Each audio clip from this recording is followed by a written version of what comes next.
Hello students, welcome back to my YouTube channel. ನಾನು ನಿಮಗೆ ಇವತ್ತಿನ ವಿಡಿಯೋದಲ್ಲಿ ಫಿನಾನ್ಷಿಯಲ್ ಮ್ಯಾನೇಜ್ಮೆಂಟ್ನಲ್ಲಿ 2024 ಕ್ವಶನ್ ಪೇಪರ್ ಪ್ರಾಬ್ಲಮ್ ಮಾಡಿಸ್ತಾ ಇದ್ದೀನಿ. ಕ್ವಶನ್ ಈ ಥರದಲ್ಲಿದೆ. 3 ಮಾರ್ಕ್ಸ್ಗೆ ಕೇಳಿರುವಂಥ ಕ್ವಶನ್. ಏನು ಕ್ವಶನ್ ಕೇಳಿದ್ದಾರೆ ಅಂತಂದರೆ, calculate average rate of return of project A. ಒಂದು ಪ್ರಾಜೆಕ್ಟು ಆವ್ರೇಜ್ ರೇಟ್ ಆಫ್ ರಿಟರ್ನನ್ನು ಫೈಂಡ್ ಔಟ್ ಮಾಡಬೇಕು, ಅಂದರೆ ARR ಅನ್ನು ಫೈಂಡ್ ಔಟ್ ಮಾಡಬೇಕು. ARRಗೆ ಫಾರ್ಮುಲಾ ಏನು ಅಂತಂದರೆ, average profit divided by average investment into 100. Average profit divided by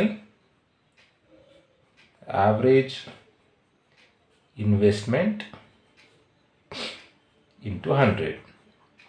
so average profit ಕ್ವಶನಲ್ಲಿ ಡೈರೆಕ್ಟಾಗಿ ಕೊಟ್ಟಿದ್ದಾರೆ. Average profit 1500. ಆವ್ರೇಜ್ ಇನ್ವೆಸ್ಟ್ಮೆಂಟನ್ನು ಫೈಂಡ್ ಔಟ್ ಮಾಡೋದು ಹೇಗೆ ಅಂತಂದರೆ, ಈ formula initial investment minus scrap value divide by 2 plus additional working capital plus scrap value. So ಯಾವಾಗ ಈ ಫಾರ್ಮುಲಾ ಎಲ್ಲ ಬರ್ಕೊಂಡು ನೀವು ಕ್ಯಾಲ್ಕುಲೇಷನ್ ಮಾಡಬೇಕು ಅಂದರೆ, ಕ್ವಶನಲ್ಲಿ scrap value additional working capital ಕೊಟ್ಟಿದ್ದರೆ ಇದೆಲ್ಲ ಬರ್ಕೊಂಡು ನೀವು ಸಾಲ್ವ್ ಮಾಡಬೇಕಾಗತ್ತೆ. ಬಟ್ ಏನೂ ಕೊಡದೇ ಇದ್ದಾಗ ಡೈರೆಕ್ಟಾಗಿ ನೋಡಿ, ಇನ್ವೆಸ್ಟ್ಮೆಂಟ್ ಏನು ಕೊಟ್ಟಿರ್ತಾರೋ ಇನ್ವೆಸ್ಟ್ಮೆಂಟಿನ ಅರ್ಧ ಬರೆದ್ರೆ ಆಯಿತು. ಇನ್ವೆಸ್ಟ್ಮೆಂಟ್ 20,000 ಕೊಟ್ಟಿದ್ದಾರೆ, 20,000 ಅರ್ಧ. ಈ ಫಾರ್ಮುಲಾಕ್ಕೆ ನೀವು ಸಿಂಪ್ಲಿಫೈ ಮಾಡಿದ್ರು ಅಷ್ಟೇ ಆನ್ಸರ್ ಬರೋದು.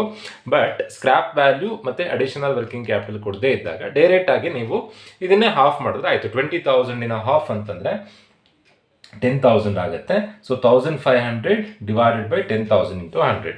1500 ಡಿವೈಡೆಡ್ ಬೈ 10,000 ಇಂಟು 100 ಮಾಡಿದಾಗ ಬರುವಂಥ ಆನ್ಸರ್ 15 ಬರುತ್ತೆ. ಯಾವಾಗಲೂ ARR ಅನ್ನು ಪರ್ಸಂಟೇಜಲ್ಲಿ ಬರೀಬೇಕು. Average rate of return is 15%. ಒಂದು ಕಂಪ್ನಿಗೆ ಏನು ರಿಟರ್ನ್ ಸಿಗ್ತಿದೆ ಅನ್ನೋದನ್ನು ನೀವು ಕ್ಯಾಲ್ಕುಲೇಷನ್ ಮಾಡಿರೋದು 15% ರಿಟರ್ನ್.